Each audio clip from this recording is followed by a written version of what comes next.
melihat bahwa tingkat pengangguran yang ada di Indonesia itu kan berkisar antara 7,2 juta orang ya Pak. Menginginkan adanya bagaimana sih caranya teman-teman itu bisa lolos dari tes-tes yang dilakukan oleh perusahaan, baik itu perusahaan swasta, BUMN ataupun BUMD sebenarnya kan. Jika kita sebagai seorang pimpinan pun, kita punya anak buah, bukan hanya sekedar memberikan perintah, tapi kita kadang seperti bapak saja kan, tolong nak, tolong dek. Kalau komunikasinya saja di antara pimpinan dan bawahannya tidak bisa menyatu, kayaknya kayaknya ya sepertinya nih bisa jadi goyang, jadi kondisi satu divisi. Bagaimana menumbuhkan rasa dasar of belonging baik dari sisi pekerja maupun yang si pengusaha ini merasa dia adalah aset berharga. Assalamualaikum warahmatullahi wabarakatuh. Selamat malam. Selamat menikmati di malam hari ini Bapak dan Ibu, para pemirsa yang saya hormati dan yang saya sayangi. Kita berjumpa dalam episode kedua dari podcast Hubungan Industrial yang Harmonis. Sebelumnya, perkenalkan, saya Heru Widianto. Saya saat ini diamanahi menjadi Direktur Kelembagaan Pencegahan Perselisihan Hubungan Industrial di Kementerian Ketenagakerjaan. Tepatnya saya di bawah Ibu Dirjen PHI dan Jamsos, dalam hal ini Direktorat Jenderal PHI dan Jamsos Kemenaker. Di sebelah kanan saya ada Saudara Dirga.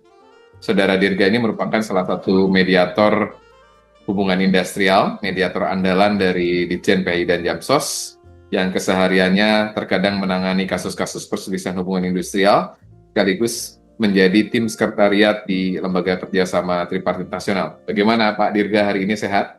Sehat Pak, Alhamdulillah. Terima kasih Pak sudah diundang di sini. Ya, hari ini kita mau membicarakan apa nih Pak Dirga?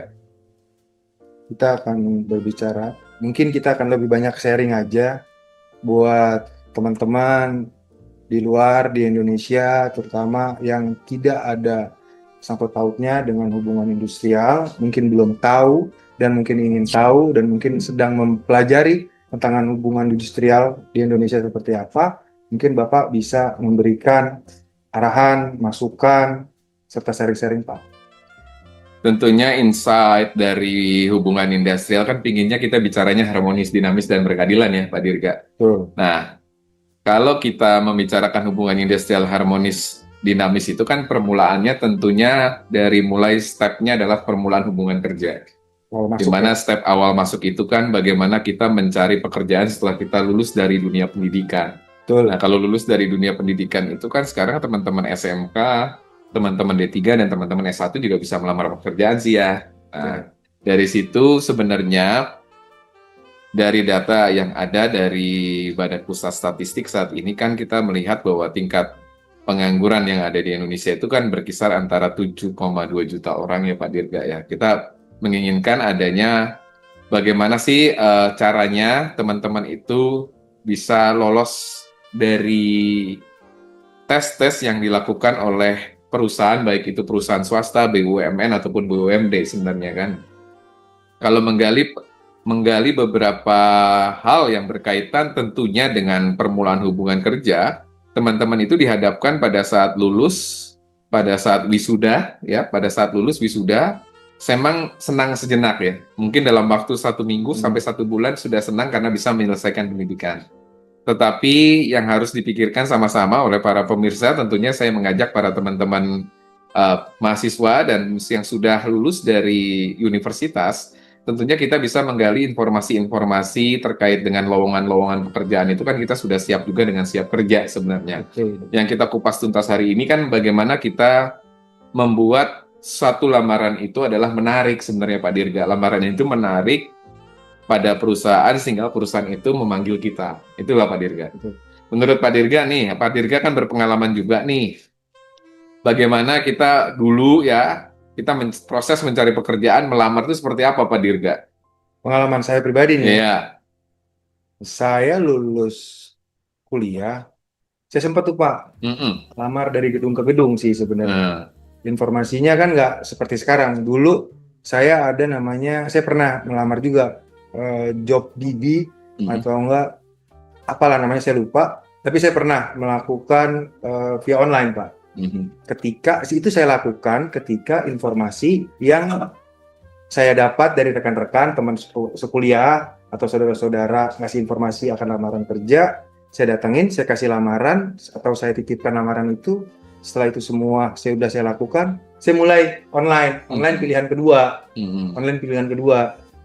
Dari satu titik perusahaan yang dituju dialamatkan, contoh di Sudirman, PTA, saya bawa lamarannya 10 Pak. Mhm. Saya masukin lamaran yang 7 pertama, kemudian saya masukkan lagi nih ke perusahaan-perusahaan yang ada di sekitar dalam satu gedung itu, sampai habis 10 lamaran. Gitu ya. Hasilnya 0.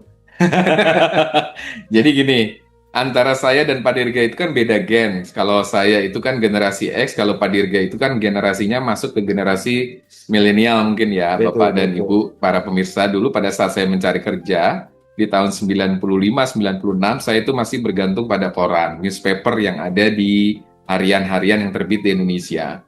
Nah, di harian-harian terbit di Indonesia itu lebih banyak mungkin ada satu media-media yang banyak mengisi pada lowongan-lowongan pekerja. Cuman pada saat itu saya melihat bahwa lowongan pekerjaan itu ada, saya sering melamarnya melihat dari Kompas, media Kompas. Betul. Nah, pada saat saya lihat di media Kompas, saya melamar dan alhamdulillah sih beberapa di perusahaan multinasional yang saya lamar ya saya mendapatkan untuk kesempatan di dunia kerja. Nah, saya pengalaman cerita gini ya. Saya pernah bekerja di PT Gramedia Group, saya juga pernah kerja di Indomarko Group. Nah, kedua-duanya itu dalam proses manajemen trainee sebenarnya. Pada saat manajemen trainee, tentunya kita dihadapkan pada suatu perjanjian kerja pertama ya. Perjanjian kerja pada saat itu pada tahun 95-96 itu saya pertama kali adalah perjanjian kerja dengan masa probation, dengan masa percobaan. Nah, pada saat itu saya tanda tangan pertama untuk masuk dunia kerja, tanda tangan perjanjian kerja. Di situ tercantum saya masih ada masa percobaan 3 bulan. Nah, masa-masa percobaan 3 bulan itu emang masa-masa yang sangat krusial karena kita harus juga seorang MT itu harus juga membuat suatu inovasi yang terbaru dan kita harus inisiatif sebenarnya. Kalau nggak ada inovasi dan inisiatif, perusahaan pun agak enggan juga untuk meneruskan menjadi karyawan yang sifatnya tetap. Nah, sekarang kan gini Pak Dirga ya, kalau di dalam aturan ketenaga kerjaan kita tahu ya bahwa kita untuk masuk ke dunia kerja berarti kita sudah lulus tes ya. Lulus tes itu kan kita ada beberapa hal yang harus dilalui. Betul. Yang pertama adalah biasa kita adalah waktu itu ya, waktu zaman tahun 95-96 itu yang pertama dilakukan itu adalah tes psikotes. Psikotes Bapak dan Ibu itu kalau kita lihat tesnya itu tes yang sangat membuat momok kita. Banyak teman-teman kita yang nggak lolos tes psikotes. Betul. Nah, kayaknya teman-teman human capital atau human resource development itu menyaring rekrutmen, ini kan bagian dari human capital ya dari tes psikotesnya dulu. Kita tes psikotesnya lolos, kita dilanjutkan nanti dengan tes kesehatan. Begitu tes kesehatan, kita langsung tes wawancara dengan user. Tes wawancara user langsung dengan tes dengan jajaran direksi. Nah, 4 tahapan itu yang kita lalui.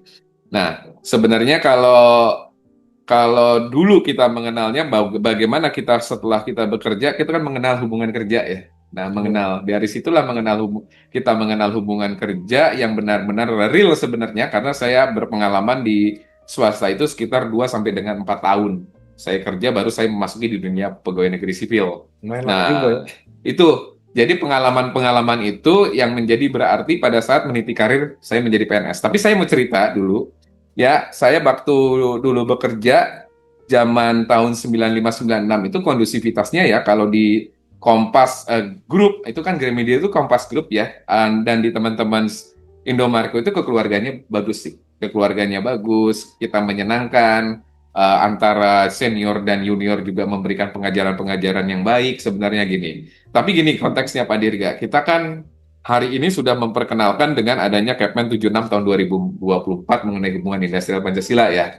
Nah, kalau hubungan industrial Pancasila kan lebih pemaknaannya bagaimana kita melakukan suatu pekerjaan-pekerjaan yang disesuaikan dengan nilai-nilai sila-sila dalam Pancasila. Ini menurut Pak Dirgan di dalam ketentuan Kepmen 76 yang perlu harus kita bahas bersama supaya teman-teman pemirsa juga tahu, supaya kita benar-benar benar-benar menghindarkan dari konflik atau perselisihan hubungan industrial. Menurut Pak Dirga dengan hadirnya hubungan industrial Pancasila tahun 2024, seperti apa menurut Pak Dirga? Menurut saya nih Pak ya, Dulu saya berpikir gini, orang kerja, saya kerja itu buat cari uang, semata hanya itu tujuannya mencari uang. Terus kemudian bertahan namanya ke proses kan Pak, pembelajaran. Orang bilang kerja tuh bukan cari uang, tapi merupakan suatu bentuk dari ibadah. Setiap langkah kita menuju kantor, apa yang kita lakukan, kita niatkan buat keluarga, kita tujuan kita mencari nafkah buat keluarga, untuk orang tua, itu merupakan suatu bentuk dari nilai ibadah. Nah, itu kan Pak, maksud Bapak nilai-nilai yang ditanamkan sesuai Pancasila, sila pertama, seperti itu bukan Pak? Betul. Gitu. Nah, kalau untuk penerapan gimana Pak Dirga? Sila dari kedua itu sila kemanusiaan yang adil dan beradab menurut Pak Dirga itu ketika harus seperti apa Pak Dirga? Apakah kita juga harus benar-benar ketika kita melakukan obrolan dengan teman-teman, nah, waktu kita memerintah juga harus kita menggunakan bahasa-bahasa yang halus atau seperti apa menurut Pak Dirga? Kalau dalam keseharian biasanya seyogianya kita sebagai orang timur berbicara itu harus dengan santun ya. Bahkan jika kita sebagai seorang pimpinan pun kita punya anak buah bukan hanya sekedar memerintah, memberikan perintah, tapi kita kadang seperti bapak saja kan, tolong, tolong nak, tolong dek, ya kan, ambil buatkan ini bisa nggak segera kan gitu. Artinya itu tentunya kita kembali lagi nih ke dalam sila kedua ini kan, bagaimana menempatkan manusia, memperlakukan manusia sebagai layaknya seorang manusia. Begitu juga pekerja di dunia kerja. Kerja ini juga manusia, bisa diperlakukan, harusnya diperlakukan layaknya sebagai manusia. Artinya apa? Di situ ada jam istirahatnya dia, ada waktu dia buat beribadah, kan gitu. Ada dia break buat ketika dia udah hektik kerjaannya, stop dulu, mungkin nggak di luar jam kerja sih, tapi kan nggak lama-lama ya Pak, 15 menit, walaupun aturannya tidak ada, tapi itulah apa humanis ya, kita terhadap sesama manusia saling menghargai. Kira-kira begitu Pak. Nah, kalau kemanusiaan yang adil dan beradab itu berarti kan kita juga harus mengakui seutuhnya bahwa kita itu adalah manusia Betul. yang juga harus menjunjung tinggi dari nilai harga menghargai sebenarnya. Betul. Nah, kalau dari kemanusiaan adil dan beradab itu yang ada tumpuannya di perusahaan, tentunya kita bagaimana bisa melakukan dialog dengan efektif sebenarnya. Nah, kemanusiaan yang adil dan beradab ini lebih banyak menyoroti pada sisi komunikasi sebenarnya. Bagaimana komunikasi kita yang dibuat oleh kita itu sehingga teman-teman itu bisa happy semuanya. Nyaman ya Pak? Iya, kondisinya tentunya kita menginginkan yang demokratis. Nah, posisinya kan seperti itu ya, di antara pimpinan dan bawahan. Tentunya ini kan harus terjalin yang namanya komunikasi dua arah yang benar-benar menyatu. Betul. Nah, kalau komunikasinya saja di antara pimpinan dan bawahan tidak bisa menyatu, kayaknya ya sepertinya nih bisa jadi goyang, jadi kondisi satu divisi itu. Jadi saya menekankan bahwa dalam sila kedua ini kita juga harus benar-benar memikirkan bagaimana kita bicara tutur kata yang baik sesuai dengan adat-adat ketimuran gitu ya. Adat-adat ketimuran itu yang selalu menjunjung tinggi sopan santun sebenarnya.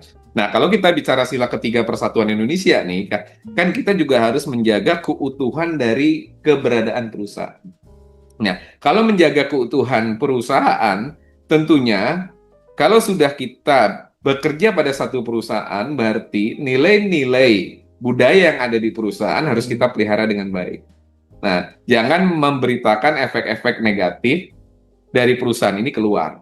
Sehingga perusahaan ini tetap brand image-nya bagus. Tentunya kan kayak gitu. Tapi kan ini wajib dibina tentunya dengan kita melaksanakan pada sila keempat.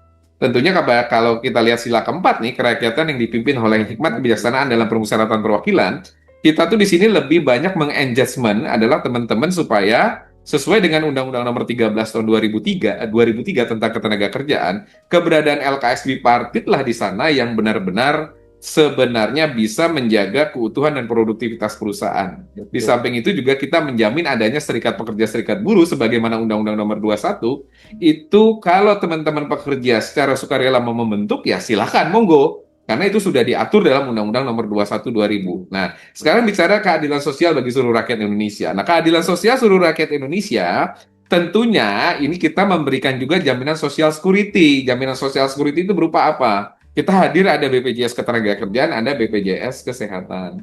Di BPJS Kesehatan kita punya 5 manfaat, di BPJS Kesehatan kita punya 1 manfaat. Yang terbaru kan ada jaminan pensiun dan jaminan kehilangan pekerjaan tuh Pak Dirga. Nah ini kalau sebenarnya semua sila-sila ini dilalui dengan baik, mungkin Pak Dirga bisa memperkirakan perusahaan itu bisa tenang, resilience, atau perusahaan ini bisa tetap kokoh dan bisa sampai bertahan sampai mendatang. Kuat sih Pak. Artinya perusahaan itu kuat. Memang kan banyak juga nih teman-teman HRD, teman-teman teman kapital. Kalau kita berbicara akan hal ini, dia selalu bilang dibicarakan mudah, cuma diimplementasinya tuh nggak mudah. Ternyata walaupun sudah dibuka ruang nih Pak, ruang untuk berdialog, udah diterapkan kesetaraannya, perlakuannya tetap ada, tapi rasa self of belonging, rasa saling memiliki ini kayak pekerja memiliki bahwa dia sebagai pemilik juga butuh akan ada sustainabilitas dari perusahaan ini, dan juga si pengusaha merasa si pekerja ini adalah aset. Itu masuk ke sila berapa Pak? 3. Bisa masuk ke sila kedua dan bisa masuk sila ketiga. Iya kan, persatuan tadi kan Pak. Iya. Untuk memperkuat sebenarnya rasa self of belongingnya dulu tuh. Iya. Gimana sih cara menimbulkan yang itu Pak? Kita minta tips-tipsnya nih Pak. Iya. Nah buat teman-teman HR, mungkin ilmu yang akan di-sharing Bapak nih penting ya Pak. Bagaimana menumbuhkan rasa self of belonging baik dari sisi pekerja maupun yang si pengusaha ini merasa dia adalah aset berharga kerja ini. Gimana tuh Pak?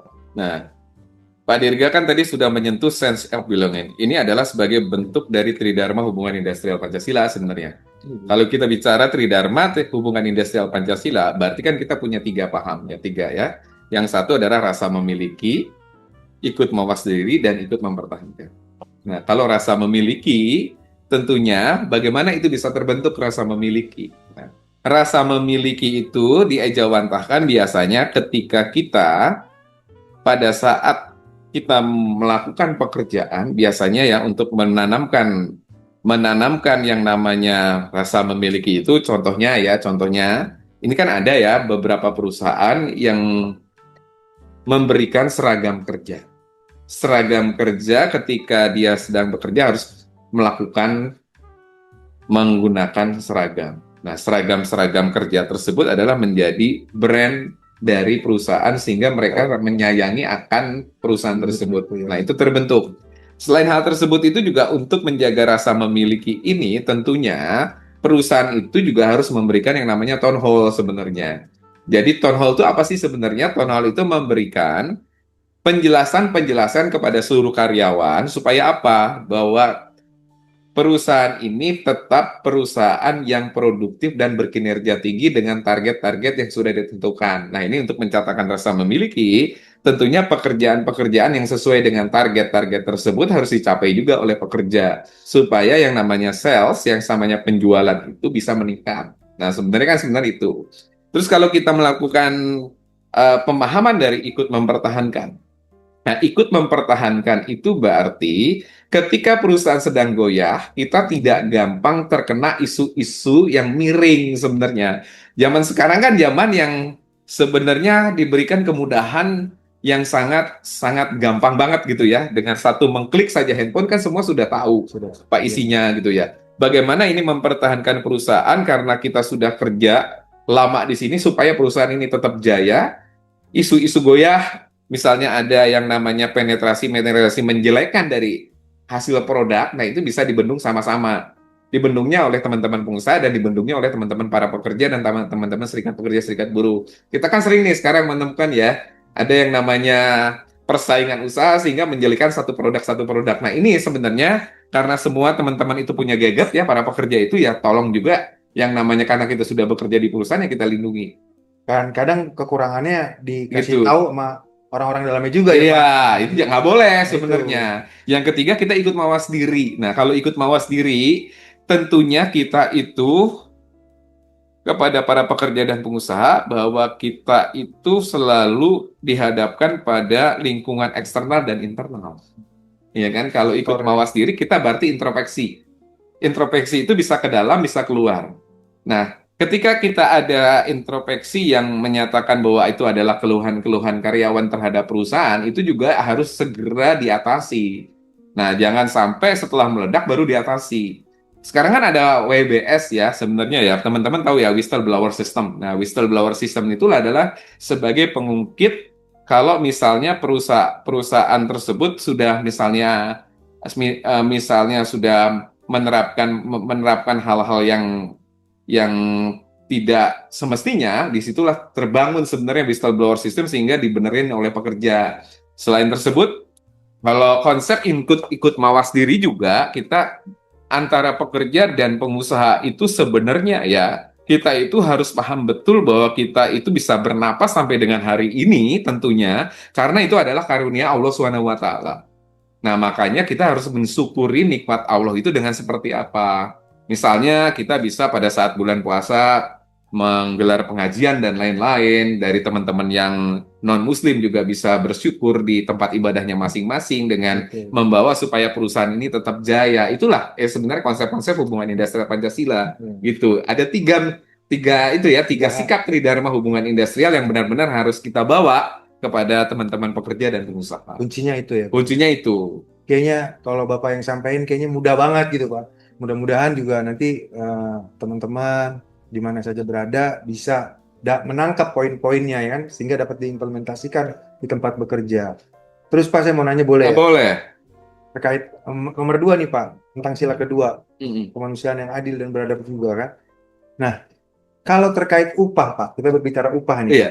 Upah bagi laki-laki, pekerja laki-laki dan pekerja perempuan itu harus sama atau tidak? Karena kita kan tahu bahwa adil itu tidak harus sama kan gitu kan Pak. Dan juga untuk menempatkan posisi nih Pak, posisi bagi katakanlah karir ya, jenjang karir si pekerja ini nanti ada nggak kadang pembanding kah karena dia perempuan, laki-laki kesempatannya Pak sesuai sila kedua itu yang pas seperti apa sih Pak sebenarnya? Jadi sebelum sampai saat sana ya, kita juga harus mencermati beberapa asas yang ada di hubungan industrial dan Pancasila, Pak Dirga. Oh, Di ya. situ kan kita punya ada asas kesetaraan dan solidaritas. Nah, asas kesetaraan dan solidaritas nih, ini kan berbau dengan sila kedua. Nah, ketika kita menginginkan adanya asas kesetaraan dan solidaritas, asas kesetaraan itu lebih menitik beratkan di perusahaan, tolong jangan buat komunitas-komunitas yang privilege tertentu, sehingga akan membuat iri kepada karyawan-karyawan yang lain. Ya, misalnya komunitas-komunitas yang dibentuk adalah komunitas tentunya bagian A, bagian B, bagian C. Nah, itu sebenarnya kalau bisa dan saya memintakan supaya jangan ada. Supaya ini tercipta kekompakan. Terus kalau kita bicara asas solidaritas, nih asas solidaritas yang harus dikembangkan. Soko guru kita tuh bilang gitu ya, bahwa yang namanya saudara terdekat adalah teman pekerja, bukan saudara kandung kita, bukan saudara sepupu kita. Karena saudara terdekat kita adalah teman sekerja. Itu adalah saudara, karena ketemunya tiap hari. Kalau sama saudara sekandung kadang-kadang ketemunya sebulan sekali, bisa 2 bulan sekali, apalagi kita sudah kerja.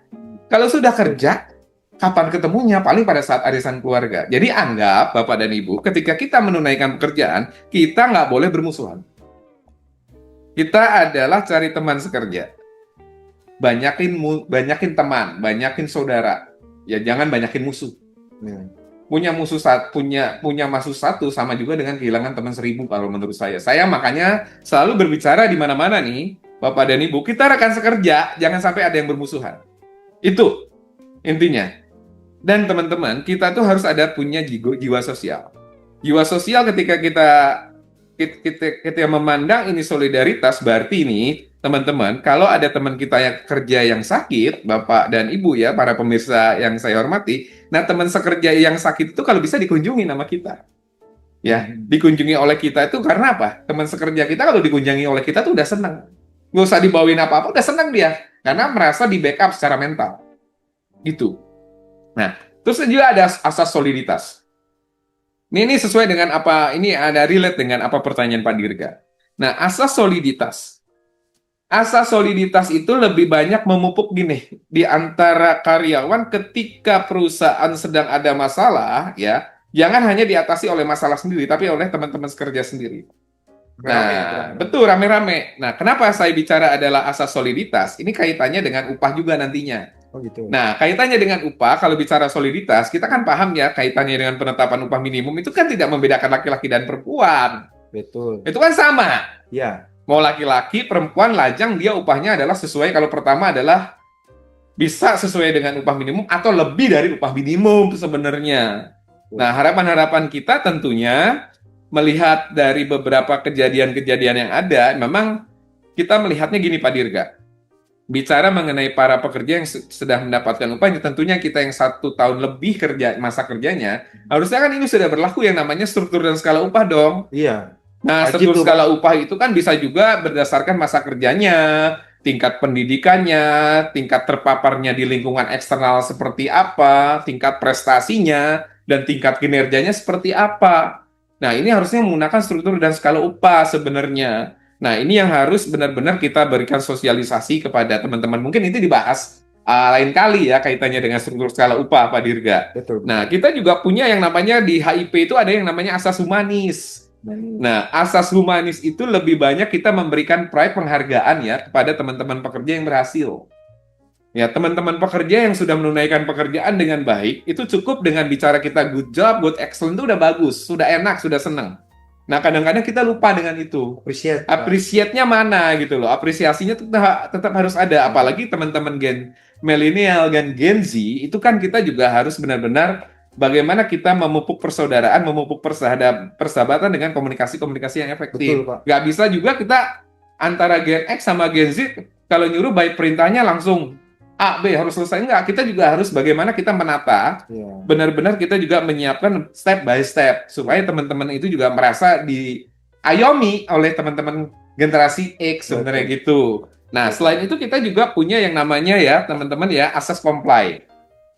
Comply itu kan berarti kita harus patuh terhadap aturan yang berlaku. Regulasi. Apalagi gini ya, Bapak dan Ibu. Once kita di dalam syarat kerja ya, syarat kerja itu mengatur ada di dalam PP, dalam peraturan perusahaan, maupun di perjanjian kerja bersama.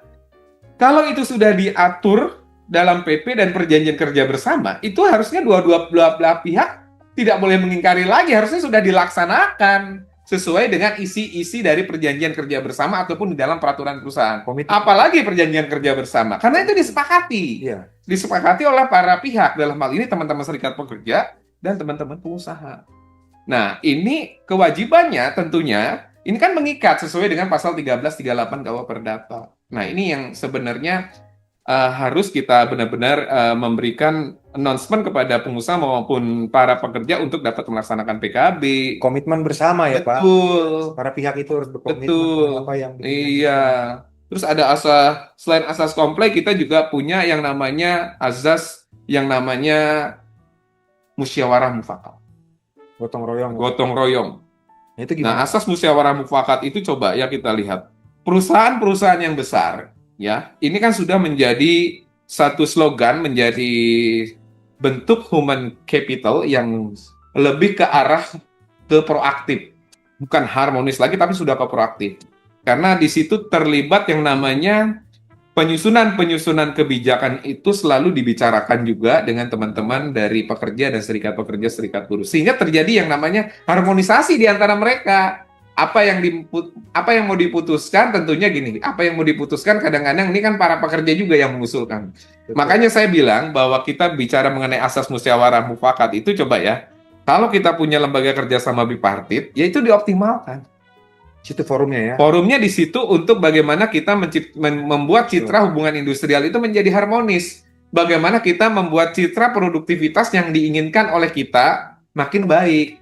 Karena sebenarnya gini, bicara mengenai total faktor productivity kita kan masih agak sedikit, ini ya, agak sedikit Di bawah ya, di Pak? bawah. Nah, kita bagaimana meningkatkan total factor productivity ini ya tentunya dengan gagasan-gagasan, dengan dialog-dialog yang membangun, kritik-kritik yang membangun sehingga menjadi suatu upaya produktivitas Indonesia bisa maju sehingga dengan dorongan dari teman-teman perusahaan tadi dan pekerja sebenarnya itu Sama-sama betul mengajukan bagaimana Betul. meningkatkan produktivitas. betul Dibahas dalam forum-forum Betul. seperti bipartit ya, Pak. Betul. Jangan hanya dibentuk tapi tidak dioptimalkan tuh. iya Dan digunakan wadah-wadah itu ya, Pak. iya Bagus banget Nah, Pak itu Pak. nah sekarang kan kalau Pak Dirga tadi nanya mengenai upah, emang kalau dilihat dari beberapa tahun ini kan kita tahun kemarin naiknya lumayan ya, enam Ya, setengah persen ya, 6%. Pak Dirga ya. Nah, naik dari 6,5%, tentunya teman-teman juga saya himbau karena kita juga nanti tidak seterusnya bekerja, kita akan memasuki usia pensiun juga. Saya Betul. himbau juga teman-teman para pekerja itu menabung untuk investasi kita pada saat kita memasuki usia pensiun. Karena teman-teman emang kita punya yang namanya jaminan pensiun sih dari teman-teman BPJS Ketenagakerjaan, tapi kalau kita punya simpanan kan lebih enak juga Bapak dan Ibu. Betul. Jadilah teman-teman pensiun kita menjadi financial freedom kalau bisa gitu ya. Canggih Itu tuh Pak Pak. Dirga. Harapan kita semua tuh Harapan Pak. kita semua Amin. supaya kita juga Amin. menjaga kesejahteraan dari teman-teman karyawan gitu Pak Dirga. Mm-mm. Baik Pak. Satu lagi Pak. Saya Mm-mm. ini kan tadi kita berbicara tentang hubungan industrial Pancasila. Mm-mm. Bagaimana manfaatnya dari hubungan industrial yang kondusif ini diimplementasikan sehingga dapat meningkatkan produktivitas, begitu kan Pak? Mm-mm. Nah, bisa nggak sih hal ini hubungan situasi hubungan industrial yang sedang tidak harmonis, kit- namun menerapkan nih Pak dengan adanya insight dari Bapak hari ini diterapkan sehingga bisa berubah nih. Kira-kira mulainya dari mana nih Pak? Mau dimulainya? Start awal penerapan langkah pertamanya di mana? Misal gini, saya ibarat pengusaha, oh ini saya lagi kacau nih Pak, Mm-mm. hubungan industrialnya, kayaknya perusahaan saya nuntut terus kerjanya setiap Mm-mm. setiap dialog gitu. Dia nggak Mm-mm. mau tahu kalau perusahaan kita sulit nih kayak gini. Mm-mm. Nah, gimana sih Pak untuk memulainya, untuk memperbaiki situasi yang seperti ini Pak? Ini banyak Pak terjadi Pak. Ya, yang ditanamkan gini, sebenarnya kan kita punya satu asas lagi ya di HIP itu ya. Ada yang namanya asas loyalitas. Asas loyalitas itu lebih menekankan bagaimana ketika kita mau meniti karir yang baik, ya kita jangan bosenan. Jangan bosenan pada satu posisi kerja kita di perusahaan. Kadang-kadang teman-teman itu banyak terganggu ketika menerima tawaran-tawaran dari perusahaan-perusahaan lain. Loh, kalau saya kerja di perusahaan sana, dengan saya keluar dari sini, saya dapat gaji lebih tinggi, minimal beda beda antara satu digit atau beda hanya ratusan ribu. Tapi yang tidak dikenal adalah bagaimana hubungan kepersaudaraan kita dengan mereka, hubungan persaudaraan kita di antara dengan rekan sekerja sebenarnya. Itu yang harusnya memupuk asas loyalitas itu. Betul. Dan asas loyalitas itu, Bapak dan Ibu ya, kita juga lebih mengedepankan bagaimana kita itu memelihara lingkungan sebenarnya. Kalau kita memelihara lingkungan dengan baik, alam itu juga akan memberikan yang namanya kebaikan buat kita. Nah, kan sebenarnya kan gitu. Betul. Nah, Pak Dirga kan tadi tanyakan bagaimana ini kalau misalnya kita selalu ada teman-teman itu salah satu pihak melakukan tuntutan-tuntutan. Sebenarnya kita bentuknya dari asas loyalitas tadi sebenarnya.